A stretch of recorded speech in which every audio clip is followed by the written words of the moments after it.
Hello guys, welcome to my YouTube channel learn with consistency. तो आज मैं लेके आई हूँ आपके लिए एक न्यू टॉपिक जो कि पेपर के पॉइंट ऑफ व्यू से बहुत ज़्यादा इम्पोर्टेंट है, जिसका नाम है रिसर्च पैराडिग्म। गाइस, इससे पहले मैं रिसर्च एप्टीट्यूड और टीचिंग एप्टीट्यूड के कुछ और टॉपिक्स हैं, उनकी वीडियो मैं अपने चैनल पे अपलोड कर चुकी हूँ। अगर आपने वो नहीं देखी हैं तो प्लीज़ आप उन्हें जाके देख लीजिए, क्योंकि वो 100% सुपर शॉर्ट टॉपिक्स हैं जो कि एनटीए जिनसे क्वेश्चन है वो हमेशा पूछती है। ठीक है, और उन वीडियोस का जो लिंक है वो मैंने इस वीडियो के डिस्क्रिप्शन बॉक्स में भी दे दिया है। आप यहां से जाके भी डायरेक्ट उन वीडियोस का एक्सेस ले सकते हैं। तो आइए हम आज की अपनी वीडियो को स्टार्ट करते हैं। आज हम पढ़ने वाले हैं रिसर्च पैराडिग्म। देखो गाइस, इस वीडियो को स्टार्ट करने से पहले मैं आपको ये बता दूं कि जो ये रिसर्च पैराडिग्म है, ये एक तरीके की रिसर्च की फिलॉसफी है जिसपे हमारी रिसर्च है वो डिपेंड करती है। ठीक है, और एनटीए इससे डायरेक्ट और इनडायरेक्ट दोनों तरीके के क्वेश्चंस पूछती है। तो आइए हम अपनी वीडियो को स्टार्ट करते हैं।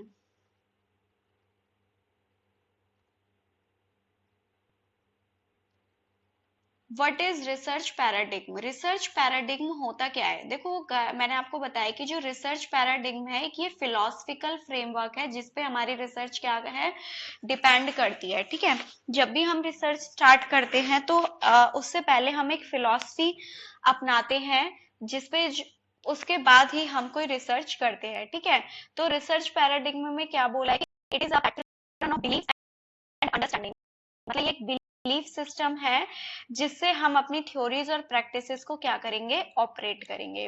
रिसर्च पैराडिग्म में हम चार तरीके की मेन टर्मिनोलॉजीज को पढ़ेंगे: ऑन्टोलॉजी, एपिस्टेमोलॉजी, एक्सोलॉजी और फोर्थ है हमारी रिसर्च मेथोडोलॉजी। देखो, पैराडिग्म है वो इन चार टर्मिनोलॉजी से ही मिलके बना है: ऑन्टोलॉजी, एपिस्टेमोलॉजी, एक्सियोलॉजी और मेथोडोलॉजी। मैं आपको इनके नेम से कीवर्ड बता देती हूँ कि ऑन्टोलॉजी, देखो ऑन्टोलॉजी मतलब वन वर्ड, जहाँ पे सिर्फ क्या है, एक ही रियलिटी की बात की गई है। ठीक है, एपिस्टेमोलॉजी जहाँ पे हम नॉलेज को स्टडी करते हैं।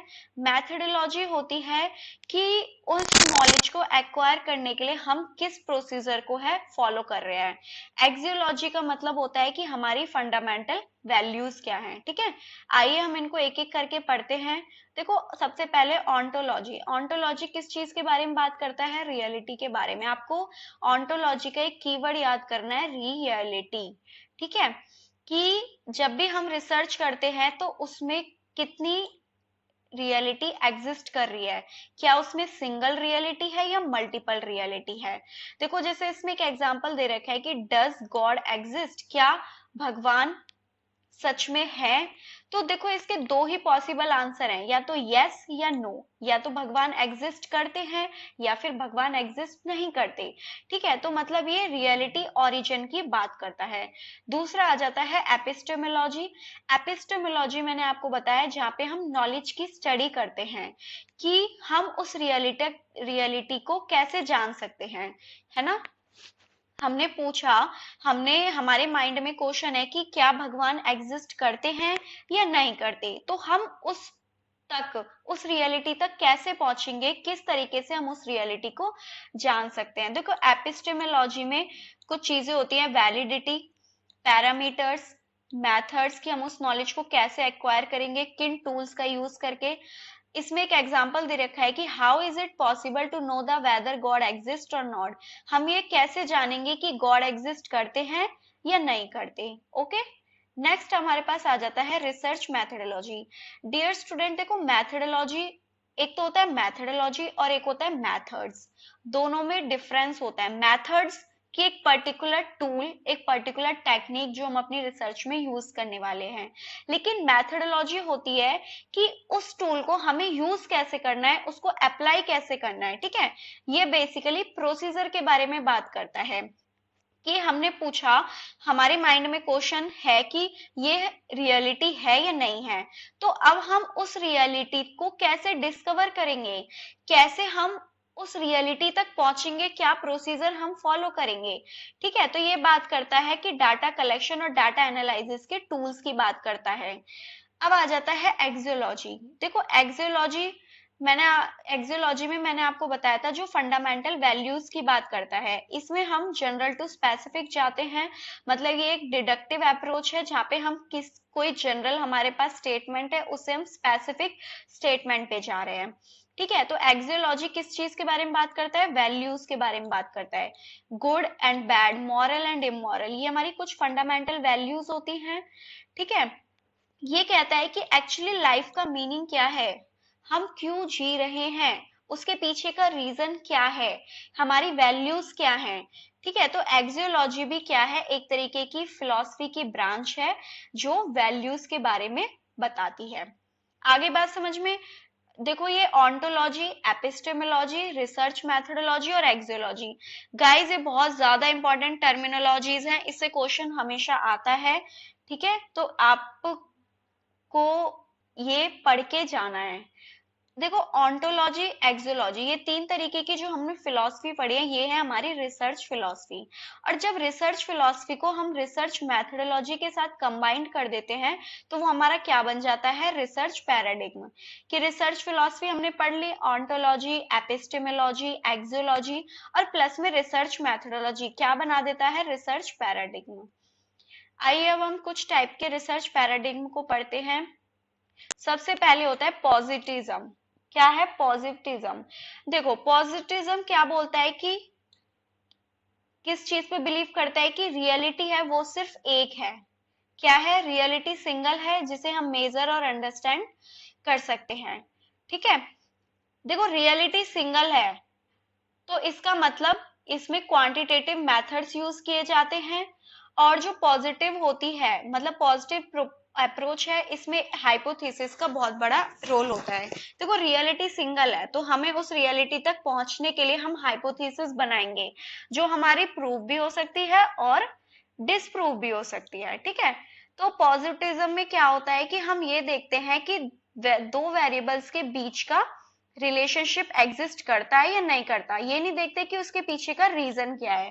तो एक तरीके से हम बोल सकते हैं कि जो पॉजिटिज्म है ये एक साइंटिफिक अप्रोच है जिसमें हम साइंस की बात करते हैं, एक्सपेरिमेंट्स की बात करते हैं। ठीक है, अब आ जाता है कंस्ट्रक्टिविज्म। इसका दूसरा नाम पोस्ट पॉजिटिज्म है और इंटरप्रिटिज्म, मतलब ये बियॉन्ड द साइंस, जब हम साइंस से आगे चले जाते हैं। ठीक है, ये बात करता है ह्यूमनिस्टिक अप्रोच की। देखो कंस्ट्रक्टिज्म क्या बोलता है कि रियलिटी एक नहीं है बल्कि बहुत सारी रियलिटीज हैं, है ना। जब रियलिटी एक नहीं है, बहुत सारी रियलिटीज हैं, तो इसके लिए हमें क्या करना पड़ेगा? उससे रिलेटेड जितने भी रीजंस हैं, मीनिंग है, उनको समझना पड़ेगा, उनको इंटरप्रिटेट करना पड़ेगा। ठीक है, इस वजह से कि मल्टीपल रियलिटीज है, इसमें क्वालिटेटिव रिसर्च के जो मेथड्स हैं वो यूज किए जाते हैं, जैसे कि इंटरव्यू, केस स्टडी, ये हमारे होते हैं क्वालिटेटिव मेथड्स। ये किस पे फोकस करते हैं? Different perspective. ये साइंटिफिक अप्रोच नहीं है गाइस, ये हमारी ह्यूमनिस्टिक अप्रोच है जिसमें हम साइंस के बियॉन्ड जाके चीजों को इंटरप्रिटेट करते हैं, समझने की कोशिश करते हैं। मैंने आपको बताया कि पॉजिटिज्म में बस रिलेशनशिप देखा जाता है कि क्या वो एग्जिस्ट कर रहा है या नहीं कर रहा। ठीक है, उसके पीछे का रीजन नहीं देखा जाता। लेकिन कंस्ट्रक्टिविज्म में इसमें क्या देखा जाता है? रीजन देखा जाता है कि ये चीज हो रही है तो क्यों हो रही है। अब जैसे इसमें एग्जांपल दे रखा है कि why do 25% of the employees of an organization regularly arrive late to work, कि मतलब ऑर्गेनाइजेशन में जो जितने भी एम्प्लॉयज हैं उसमें से 25% जो एम्प्लॉयज हैं वो हमेशा काम पे लेट क्यों आते हैं, इसके पीछे के रीजन को वो समझने की कोशिश कर रहे हैं, ना कि सिर्फ वो रिलेशनशिप एस्टेब्लिश कर रहे हैं। ठीक है, अब तीसरी हमारी होती है प्रैग्मेटिज्म। प्रैग्मेटिज्म मानता है कि जो रियलिटी है वो रियलिटी को हमें कंटिन्यूसली इंटरप्रिटेट करना पड़ेगा। और ये किस बेसिस पे है? क्योंकि हम जिस सिचुएशन में रिसर्च कर रहे होती है अनप्रेडिक्टेबल। ठीक है, हमें पता है कि हम फ्यूचर को देखते हुए रिसर्च करते हैं, तो और फ्यूचर हमारा अनप्रेडिक्टेबल होता है। ठीक है, तो इसलिए इस फिलॉसफी के अकॉर्डिंग क्या बोला है कि जो हमारी फिलॉसफी, हम कौन सी फिलॉसफी को अडॉप्ट करें, ये हमारा किस पे डिपेंड करता है कि हमारा रिसर्च क्वेश्चन क्या है, हम क्या रिसर्च कर रहे हैं, हमारा टॉपिक क्या है रिसर्च का। तो प्रैग्मेटिज्म में पॉजिटिज्म और पोस्ट पॉजिटिज्म इन दोनों के प्रिंसिपल्स को कंबाइन किया जाता है। इसमें दोनों क्वालिटेटिव और क्वांटिटेटिव दोनों मेथड्स है वो यूज किए जाते हैं रिसर्च प्रॉब्लम्स को क्या करने के लिए, इसका सॉल्यूशन फाइंड आउट करने के लिए। ओके, तो आई होप आपको ये समझ में आ गया होगा कि पॉजिटिज्म क्या होता है, पोस्ट पॉजिटिज्म और प्रैग्मेटिज्म। देखो ये जो हमारे पास सारी टर्मिनोलॉजी है, सबसे पहले ऑन्टोलॉजी की रियलिटी है क्या, है ना, रियलिटी क्या है, इस चीज के पीछे की ओरिजिन क्या है। फिर आ जाता है एपिस्टेमोलॉजी कि अब हम उस रियलिटी तक, उस रियलिटी को हम कैसे जानेंगे, उस चीज के बारे में हमें नॉलेज लेनी है। इसमें मैंने आपको बताया था कि इसमें हम नॉलेज की स्टडी करते हैं। फिर आ जाता है थियोरिटिकल पर्सपेक्टिव कि उस नॉलेज के लिए हमें कौन सी अप्रोच को यूज करना चाहिए, डिडक्टिव अप्रोच को यूज करना चाहिए या इंडक्टिव। देखो डिडक्टिव होती है जब हम जनरल टू स्पेसिफिक होते हैं, और इंडक्टिव होती है जब हम कोई थ्योरी फॉर्मुलेट करते हैं, जब हम स्पेसिफिक से जनरलाइज पे जाते हैं। मैथडोलॉजी, मैथडोलॉजी कि हम कौन सा प्रोसीजर यूज करें नॉलेज को एक्वायर करने के लिए। फिर आ जाता है मेथड्स, मेथड्स कि हम कौन से टूल्स यूज करते हैं नॉलेज को एक्वायर करने के लिए। और सोर्सेज कि हम डाटा को कैसे कलेक्ट करेंगे, प्राइमरी सोर्सेज के थ्रू या सेकेंडरी सोर्सेज के थ्रू। एक बार हम इनका डिफरेंस पढ़ लेते हैं, ये बहुत इंपॉर्टेंट है।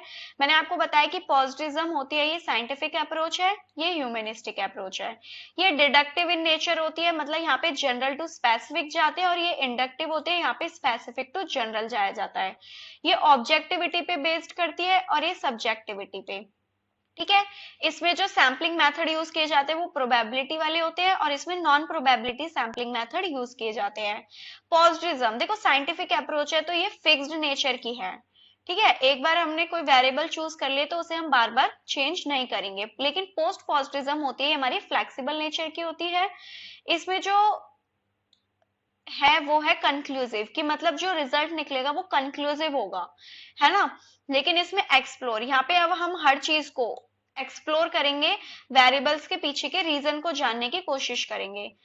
ये क्वांटिटेटिव टेक्निक्स यूज होती है इसमें, जैसे कि एक्सपेरिमेंट्स हो गए, फंडामेंटल रिसर्च हो गई, ये हमारी क्वांटिटेटिव टेक्निक। और यहाँ पे क्वालिटेटिव टेक्निक्स यूज होती है, ठीक है। ये देखो जब साइंटिफिक है तो हर चीज स्ट्रक्चर की तरह होगी और इसमें अनस्ट्रक्चर्ड होती है। आई होप आपको ये पॉजिटिज्म और पोस्ट पॉजिटिज्म के बीच का डिफरेंस क्लियर हो गया होगा। ये बहुत ज्यादा इंपॉर्टेंट है, इससे आपके डायरेक्ट और इनडायरेक्ट क्वेश्चन बनते हैं। मैंने आपको बताया था कि पॉजिटिज्म साइंटिफिक अप्रोच है तो इसमें हाइपोथेसिस का बहुत इंपॉर्टेंट रोल होता है, लेकिन पोस्ट पॉजिटिज्म में हाइपोथेसिस का इंपॉर्टेंट रोल नहीं होता है, ठीक है। इसमें हम हाइपोथेसिस नहीं बनाते हैं, लेकिन पॉजिटिज्म में हम हाइपोथेसिस बनाते हैं। इससे 2021 में इससे रिलेटेड बहुत सारे क्वेश्चंस आए हुए हैं, उन क्वेश्चंस को भी मैं आपको कराऊंगी। आई होप आपको मेरी ये क्लास पसंद आई होगी। अगर आपको ये क्लास पसंद आई है तो प्लीज इसे लाइक, शेयर एंड सब्सक्राइब करना ना भूलें, और उसके साथ में जो बेल आइकन है उसे भी प्रेस करिए ताकि आपको मेरी आने वाली हर वीडियो की नोटिफिकेशन सबसे पहले मिले। Thank you guys.